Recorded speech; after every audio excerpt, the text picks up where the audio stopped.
Famous story channel में आपका स्वागत है। आइए आज हम सुनाते हैं मुंशी प्रेमचंद की मशहूर कहानी विचित्र होली। होली का दिन था। मिस्टर ए बी क्रॉस शिकार खेलने गए हुए थे। साइस अर्दली, मेहतर भिश्ती, ग्वाला धोबी सब होली मना रहे थे। सबों ने साहब के जाते ही खूब गहरी भंग चढ़ाई थी और इस समय बगीचे में बैठे हुए होली फाग गा रहे थे। पर रह रहकर बंगले के फाटक की तरफ झांक भी लेते थे कि साहब आ तो नहीं रहे हैं। इतने में शेख नूर अली आकर सामने खड़े हो गए। साइस ने पूछा, कहो खानसामा जी, साहब कब आएंगे? नूर अली बोला, उनका जब जी चाहे आए, मेरा इस्तीफा है, अब इसकी नौकरी ना करूंगा। अर्दली ने कहा, ऐसी नौकरी फिर ना पाओगे, 4 पैसे ऊपर की आमदनी है, नाहक छोड़ते हो। नूर अली, अजी लानत भेजो, अब मुझसे गुलामी ना होगी, या हमें जूतों से ठुकराएं और हम इनकी गुलामी करें। आज यहाँ से डेरा कूच है, आओ तुम लोगों की दावत करूं, चले आओ कमरे में, आराम से मेज पर डट जाओ, वो बोतलें पिलाऊं कि जिगर ठंडा हो जाए। साइस, और जो कहीं साहब आ जाए? नूर अली, वो भी नहीं आने का, चले आओ। साहबों के नौकर प्रायः शराबी होते हैं। जिस दिन से साहब के यहाँ गुलामी लिखाई, उसी दिन से यह बला उनके सिर पड़ जाती है। जब मालिक स्वयं बोतल की बोतल उंडेल जाता है तो भला नौकर क्यों चूकने लगे? यह निमंत्रण पाकर सब के सब खिल उठे। भांग का नशा चढ़ा ही हुआ था। ढोल मजीरे छोड़ छाड़ कर नूर अली के साथ चले और साहब के खाने के कमरे में कुर्सियों पर आ बैठे। नूर अली ने विस्की की बोतल खोलकर ग्लास भरे और चारों ने चढ़ाना शुरू कर दिया। ठर्रा पीने वाले ने जब यह मजेदार चीजें पाई तो ग्लास लुढ़काने लगे। खानसामा भी उत्तेजित करता जाता था। जरा देर में सबों के सिर फिर गए। भय जाता रहा। एक ने होली छेड़ी, दूसरे ने सुर मिलाया। गाना होने लगा। नूर अली ने ढोल मजीरा लाकर रख दिया। वहीं मजलिस जम गई। गाते गाते एक उठकर नाचने लगा, दूसरा उठा, यहाँ तक कि सब के सब कमरे में चौकड़ियां भरने लगे। हू हक मचने लगा। कबीर, फाक, चौताल, गाली गलौज, मार पीट, बारी बारी सबका नंबर आया। सब ऐसे निडर हो गए थे मानो अपने घर में हैं। कुर्सियां उलट गईं, दीवारों पर की तस्वीरें टूट गईं। एक ने मेज उलट दी, दूसरे ने रिकाबियों को गेंद बनाकर उछालना शुरू किया। हाँ, यही हंगामा मचा हुआ था कि शहर के रईस लाला उजागर मल का आगमन हुआ। उन्होंने यह कौतुक देखा तो चकराए। खानसामा से पूछा, यह क्या गोलमाल है शेख जी? साहब देखेंगे तो क्या कहेंगे? नूर अली, साहब का हुक्म ही ऐसा है तो क्या करें? आज उन्होंने अपने नौकरों की दावत की है, उनसे होली खेलने को भी कहा है। सुनते हैं लाल साहब के यहाँ से हुक्म आया है कि रियाया के साथ खूब रब्त जब्त रखो, उनके त्योहारों में शरीक हो, तभी तो यह हुक्म दिया है, नहीं तो इनकी मिजाज ही नहीं मिलते थे। आइए तशरीफ रखिए, निकालो कोई मजेदार चीज। अभी हाल में विलायत से पार्सल आया है। राय उजागरमल बड़े उदार विचारों के मनुष्य थे। अंग्रेजी दावतों में बेधड़क शरीक होते थे। रहन सहन भी अंग्रेजी ही था और यूनियन क्लब के तो वो एकमात्र कर्ता ही थे। अंग्रेजों से उनकी खूब छनती है और मिस्टर क्रॉस तो उनके परम मित्र ही थे। जिलाधीश से चाहे वो कोई हो, सदैव उनकी घनिष्ठता रहती थी। नूर अली की बातें सुनते ही कुर्सी पर बैठ गए और बोले, अच्छा यह बात है, हाँ तो फिर निकालो कोई मजेदार चीज, कुछ गजल भी हो। नूर अली, हुजूर आपके लिए सब कुछ हाजिर है। लाला साहब कुछ तो घर ही से पीकर चले थे, यहाँ कई ग्लास चढ़ाए तो जबान लड़खड़ाते हुए बोले, क्यों नूर अली, आज साहब होली खेलेंगे? नूर अली, जी हाँ। उजागर मल, लेकिन मैं रंग वंग तो लाया नहीं, भेजो चटपट किसी को मेरी कोठी से रंग पिचकारी वगैरह लाए। साई से, क्यों घसीटे, आज तो बड़ी बहार है। घसीटे, बड़ी बहार, बहार है, होली है। उजागर मल गाते हुए, आज साहब के साथ मेरी होली मचेगी, आज साहब के साथ मेरी होली मचेगी, खूब पिचकारी चलाऊंगा। घसीटे, खूब अबीर लगाऊंगा। ग्वाला, खूब गुलाल उड़ाऊंगा। धोबी, बोतल पर बोतल चढ़ाऊंगा। अर्दली, खूब कबीरे सुनाऊंगा। उजागरमल, आज साहब के साथ मेरी होली मचेगी। नूर अली, अच्छा सब लोग संभल जाओ, साहब का मोटर आ रहा है। सेठ जी, यह लीजिए, मैं दौड़कर रंग पिचकारी लाया, बस एक चौताल छेड़ दीजिए और जैसे ही सब कमरे में आए उन पर पिचकारी छोड़िए और दूसरे से तुम लोग भी उनके मुंह में गुलाल मलो, साहब मारे खुशी के फूल जाएंगे। वो लो, मोटर हाथे में आ गया, होशियार। मिस्टर क्रॉस अपनी बंदूक हाथ में लिए मोटर से उतरे और लगे आदमियों को बुलाने, पर वहां तो जोरों से चौताल हो रहा था। सुनता कौन है? चकराए, यह मामला क्या है? क्या सब मेरे बंगले में गा रहे हैं? क्रोध से भरे हुए बंगले में दाखिल हुए तो डाइनिंग रूम भोजन करने के कमरे में से गाने की आवाज आ रही थी। अब क्या था? जामे से बाहर हो गए, चेहरा विकृत हो गया। हंटर उतार लिया और डाइनिंग रूम की ओर चले, लेकिन अभी तक एकदम दरवाजे से बाहर ही था कि सेठ उजागर मल ने पिचकारी छोड़ी। सारे कपड़े तर हो गए, आंखों में भी रंग घुस गया। आंखें पोंछ ही रहे थे कि साइज वाला सब के सब दौड़े और साहब को पकड़कर उनके मुंह में रंग मलने लगे। धोबी ने तेल की काली का पाउडर लगा दिया। साहब के क्रोध की सीमा न रही। हंटर लेकर सबों को अंधाधुंध पीटने लगा। बेचारे सोचे हुए थे कि साहब खुश होकर इनाम देंगे। हंटर पड़े तो नशा हिरन हो गया। कोई इधर भागा, कोई उधर। सेठ उजागरमल ने यह रंग देखा तो ताड़ गए कि नूर अली ने झांसा दिया। एक कोने में दबक रहे। जब कमरा नौकरों से खाली हुआ तो साहब उनकी ओर बढ़े। लाला साहब के होश उड़ गए। तेजी से कमरे के बाहर निकले और सिर पर पैर रखकर बेतहाशा भागे।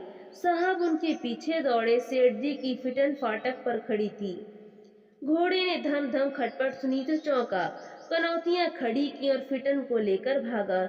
विचित्र दृश्य था। आगे आगे फिटन, उसके पीछे सेठ उजागरमल, उनके पीछे हंटरधारी मिस्टर क्रॉस।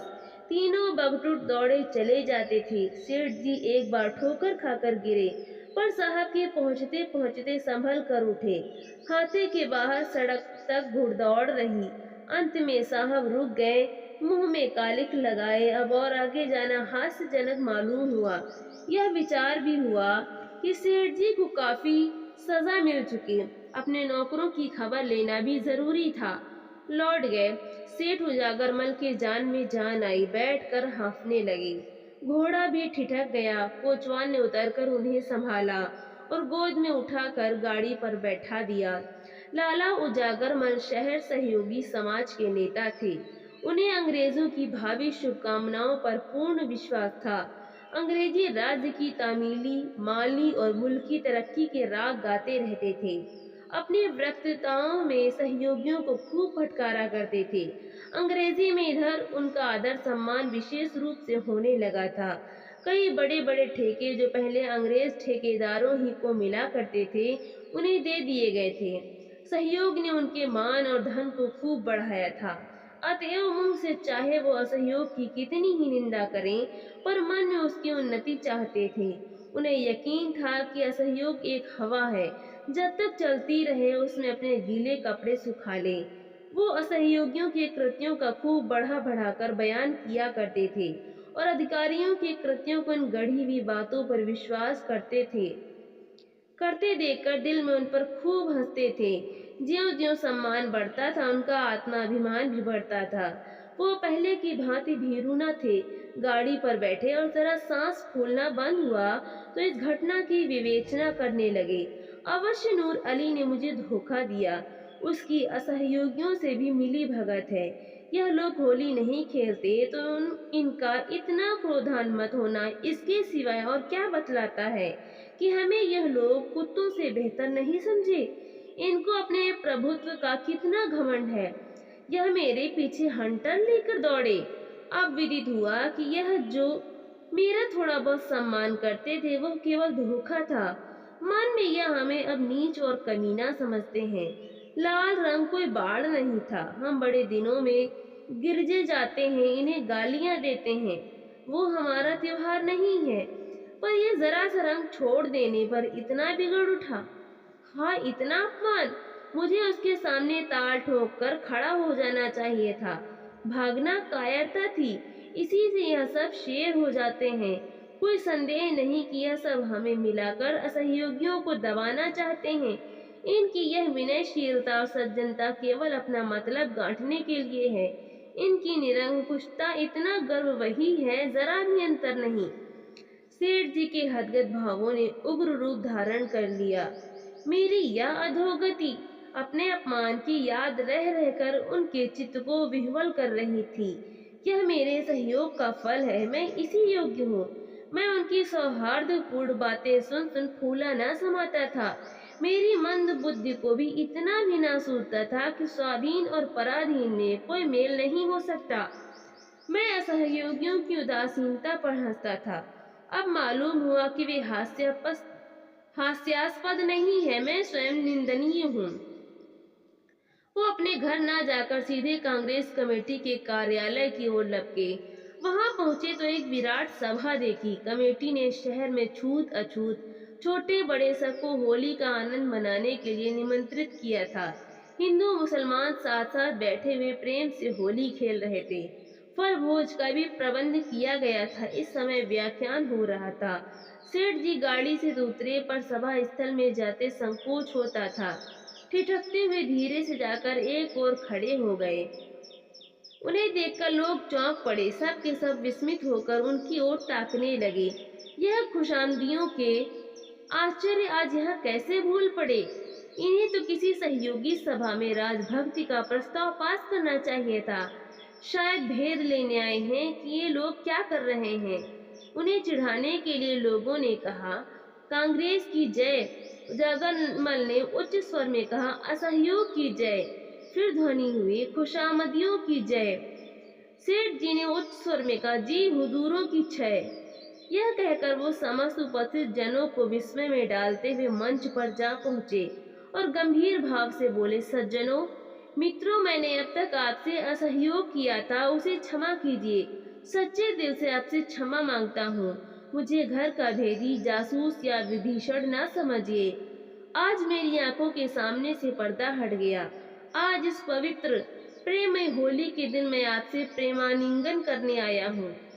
अपनी विशाल उदारता का आचरण कीजिए। आपसे द्रोह करने का आज मुझे दंड मिल गया। जिलाधीश ने आज मेरा घोर अपमान किया। मैं वहां से हंटरों की मार खाकर आपकी शरण आया हूँ। मैं देश का द्रोही था, जाति का शत्रु था। मैंने अपने स्वार्थ के वश, अपने अविश्वास के वश देश का बड़ा अहित किया, खूब कांटे बोए। उनका स्मरण करके ऐसा जी चाहता है कि हृदय के टुकड़े टुकड़े कर दूं।